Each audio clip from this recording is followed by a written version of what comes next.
So now I have the distinct pleasure of introducing John Powell. Do you know who he is?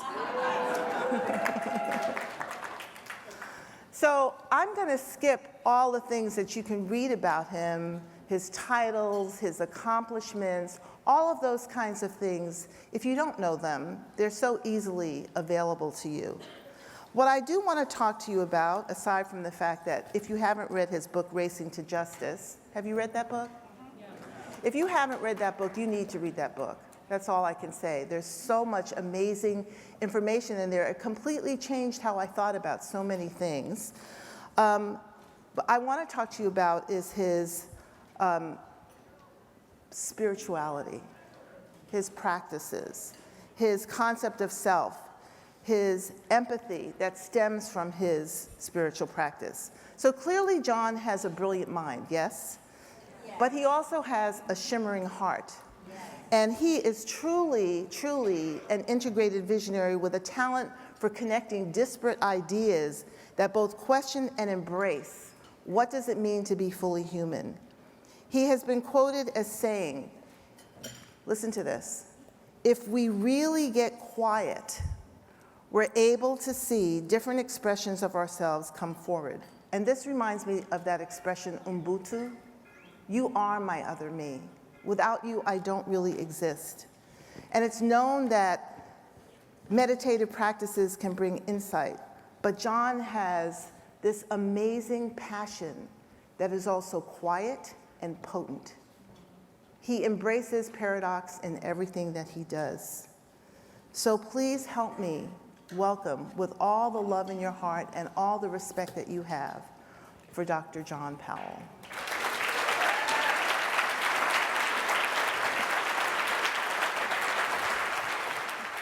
First of all, I want to thank all of you, and again, all of those who support this effort here and going forward and going backwards. This is actually an amazing journey, and I'm delighted to be on it with you.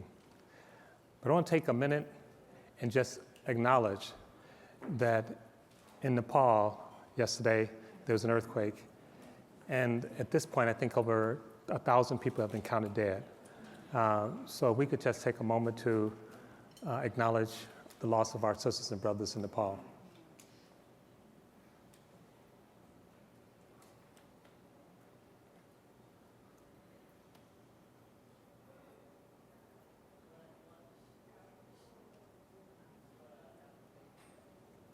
Thank you. That was a beautiful introduction by Shakti, and what many of you don't know is that a lot of people here, Carolyn Brandy, I knew her a long time ago. Let's just leave it at that. At the Yellow House in Seattle, before my 37-year-old daughter was born. And Shakti, and I don't know if Shakti's husband is here, Rick Butler, but Rick and I went to school together.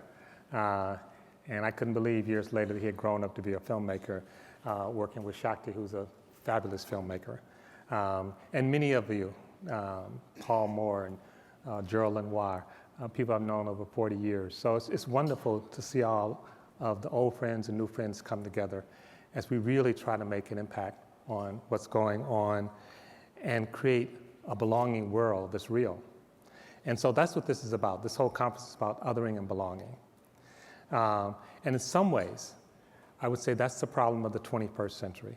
It's not just a problem here in California, in the United States. It's a problem all over the world. When we watch people being turned back from Europe, when we watch people being denied, when we watch trafficking and slavery, we watch every expression where we actually deny the belonging of others. And I would just extend that and say it's not just belonging of humans, it's belonging of all life and life expression. So we have to actually broaden that. It's not just a circle of human concern, it's a circle of all life. And if you want to get deeper into that, you will in a little bit when you hear from Joanna Macy, because she helped me learn that years ago.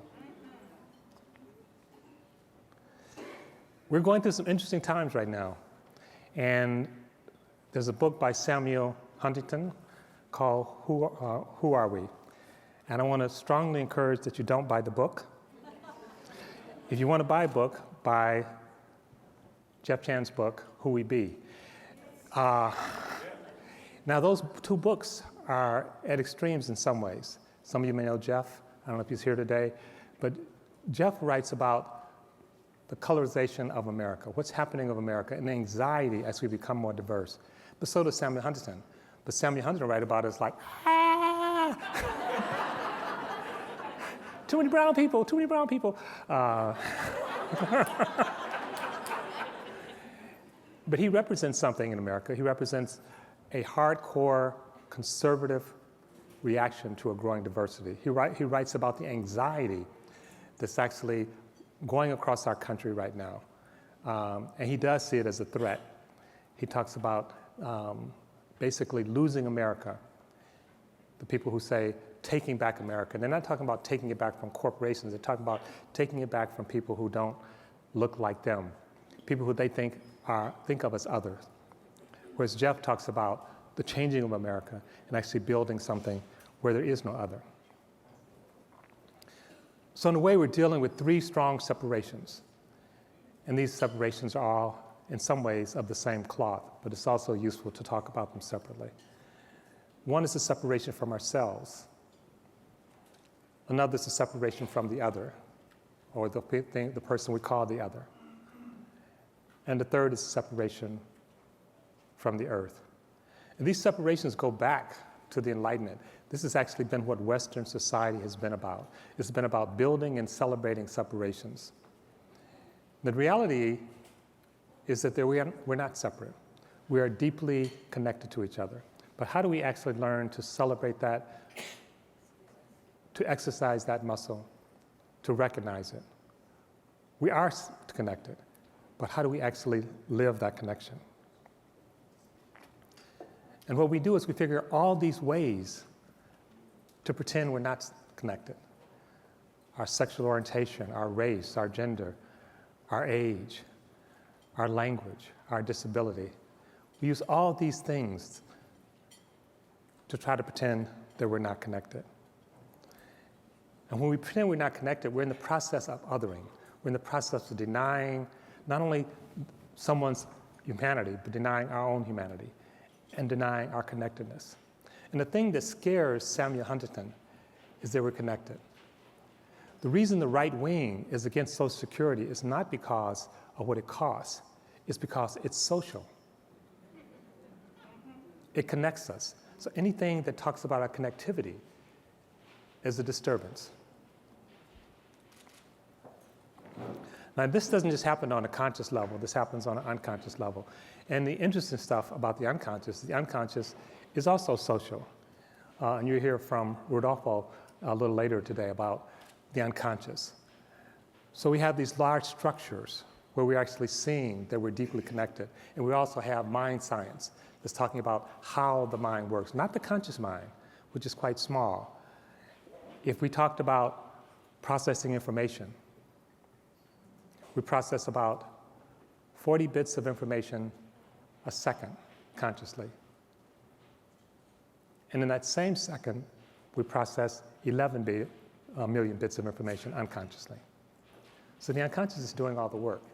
And part of this journey is to relax into the unconscious, to learn to talk to the unconscious, to free up those parts of ourselves that we're not in touch with. The unconscious does a lot of work. It sorts, it creates associations, and it fills in gaps. The unconscious is very, very fast. The conscious is very slow. So oftentimes we think the way that we actually connect is to not see that we have differences. And we're afraid of differences at the conscious level. And so we say we all have to be the same. And we are all the same in terms of our human value, but we're not all the same in terms of our human expression. And so while the conscious is running away from our different expressions, the unconscious is noticing, categorizing, and oftentimes reflecting the response that society has said about those differences. So when we see someone We may not want to notice their race. In our society today, we've learned that race is a bad thing, and so we don't want to see it. But the unconscious, while we're trying not to see it, is having a meeting, writing memos. And so we have to learn to actually engage at that level. We also know that sometimes when we are the other people to the extreme, we actually don't even see them as human. This is work from Susan Fiss, and she shows that there's a part of the brain that lights up when we see another human being. It's a nice evolutionary trick. Fellow species light up. But there's some people, when we see them, people who are in the far left-hand corner, bottom left-hand corner, that when we see them, that part of the brain doesn't light up. And in fact, instead of that part of the brain lighting up, another part of the brain lights up, a part of disgust and fear. So when we see homeless people, this is national surveys, national testing of how we react to different people at an unconscious level.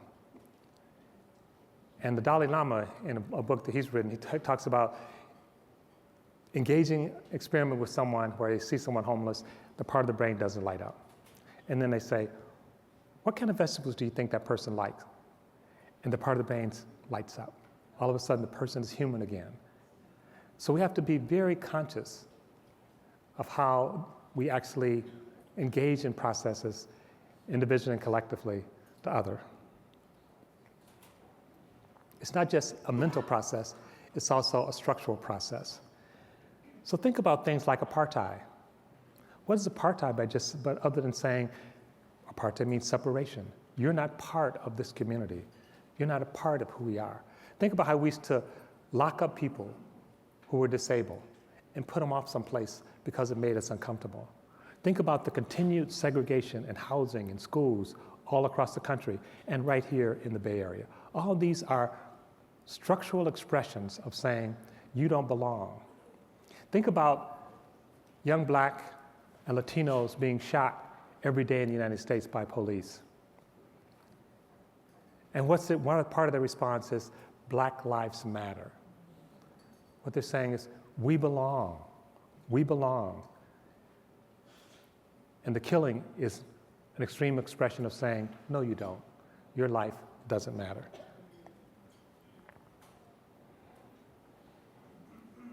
We all live in structures, but we're not situated the same as structures. So part of it is, how do we make structures do the work of belonging, as well as the mind science? These are important issues. And it's not just interaction between people. So we see today that government, which has a major role in creating a space where we all belong, has in many ways abandoned that space. The government has been repurposed to serve the elites, to serve corporation. Some people call that neoliberalism. But I say if neoliberalism is the vehicle, then the anxiety about the other is the fuel. It is what actually supports the role the government should be repurposed for the elites. And if you think about when did this happen, how did this happen? It started Nixon, Reagan, Goldwater. Nixon said, law and order. You know, sometime I turn on television, I go through. When I was growing up, there was one program on television about law and order. It was called Dragnet. Now, every channel, any time of day, there's some program about law and order. Law and order is about fear. And when Nixon talked about law and order, what he was saying is that those people marching in the streets who want to belong, called the Civil Rights Movement, they are out of order. They're out of place. Their place is not in my community. Their place is not in my school. Their place is not in my life. Their place is not at the voting booth. They don't belong. And that resonated with the fans of Samuel Huntington. That resonated with them. They weren't talking about people robbing, killing, or stealing from each other. They were talking about people claiming their right to belong. And Reagan wasn't going to be outdone by Nixon. So Nixon talked about law and order. Reagan talked about a war on drugs. And when he said that, I wrote something at the time saying, really what he's saying is a war on the black community. And when people talk about, how do we have tanks in Ferguson? I said, go back to Nixon. And when you're in a war with people, they're not people. You're claiming, you're declaring that they don't belong, that their lives don't matter.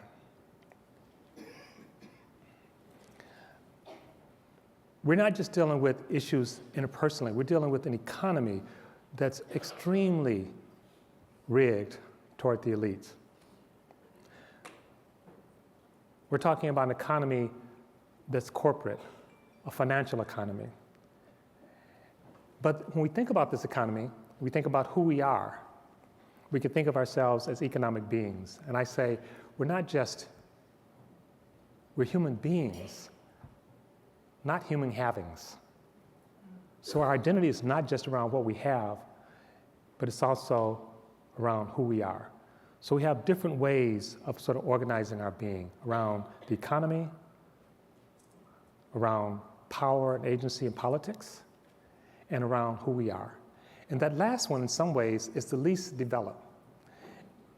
And it's least developed, especially for people who think of themselves as left of center or progressives, in part because we're nervous about leaning into questions about being, which quickly takes us into spirituality and religion. And we walked away from that and conceded that to the right. We can't concede that to the right.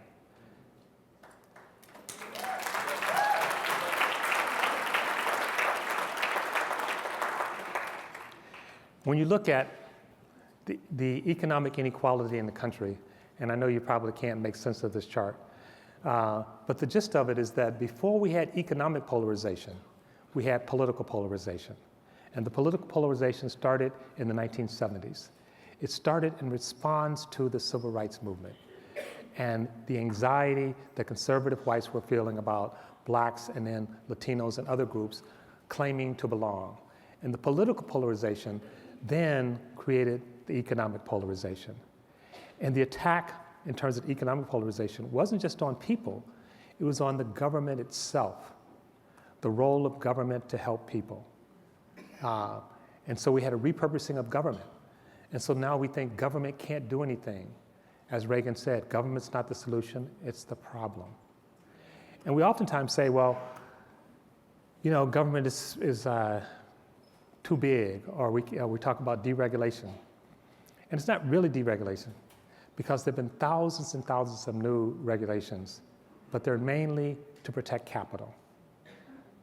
And you're going to hear later tomorrow, if you hear from Naomi Klein, about stuff about what that means. When government can't protect people, when government can't protect the environment, when government can't protect each other, all it's doing is being a servant to the elites. So how do we practice our being in our everyday life? First of all, this is a quote that I like James Baldwin. And James Baldwin reminds us that we're all androgynous and that we're part of each other. And he ends the quote by saying, some of my countrymen find that inconvenient and even unfair. And at times, so do I. But none of us can do anything about it. We are part of each other. But how do we begin to live that? And we begin to live that by creating empathetic space. And empathetic space is a fancy word of saying loving space. As Cornel West says, justice is the public face of love. To recognize that we're all connected. What supports those connections? We've already seen it in this conference. Being present.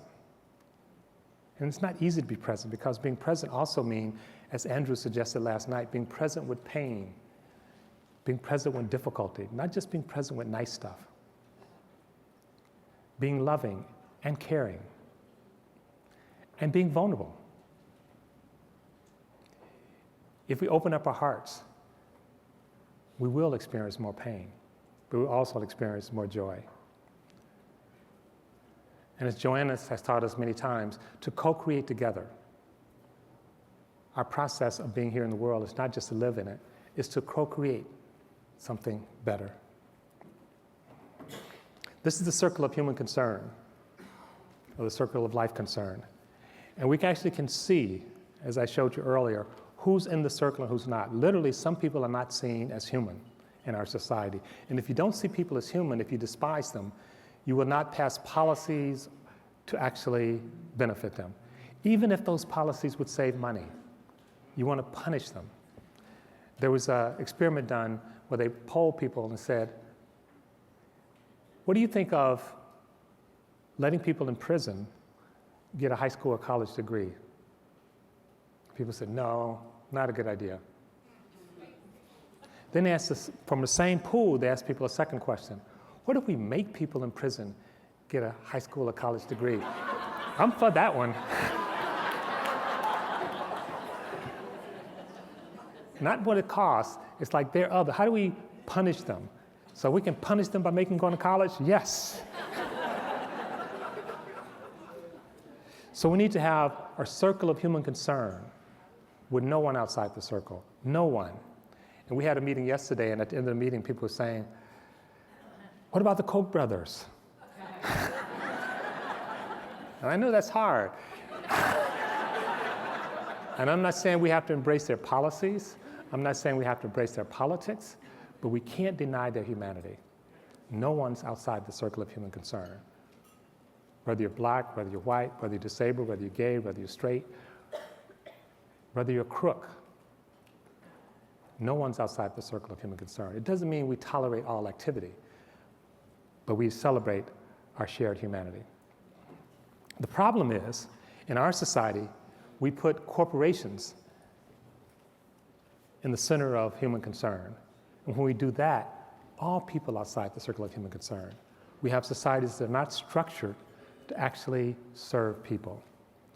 And while corporations may make good servants, they make terrible masters. And right now, they are masters in our society. Sabawanu, it's a South African saying which means, I or we see you. I see you. I see you. And the response is, I am here. In order for me to see you, I have to be present. And when they say, I see you, it doesn't mean just you. It means those who come before you, your ancestors, and those who will come after you. And I am here. And we notice for people who are marginalized and othered, they're not seen, they're noticed. We notice them, but we don't see them. We don't see their humanity.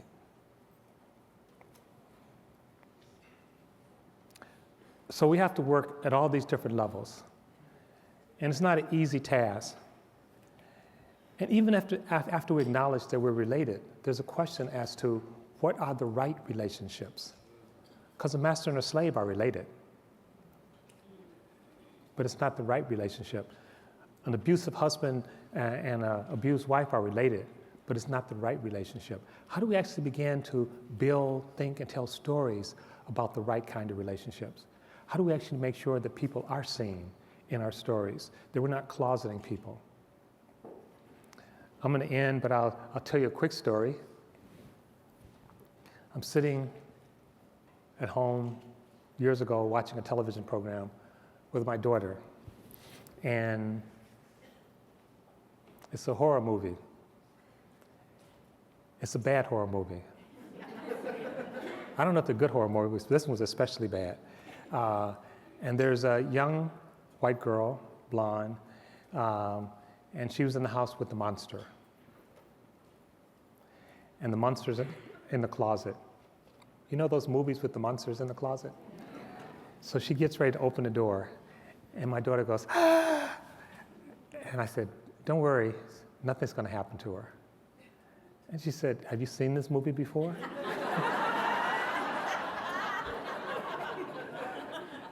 I said, In some ways, many times.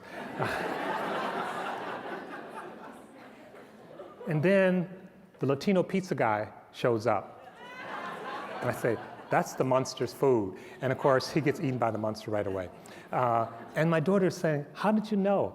And it's only recently, in the last few years, that blacks and Latinos get to live to the end of the movie.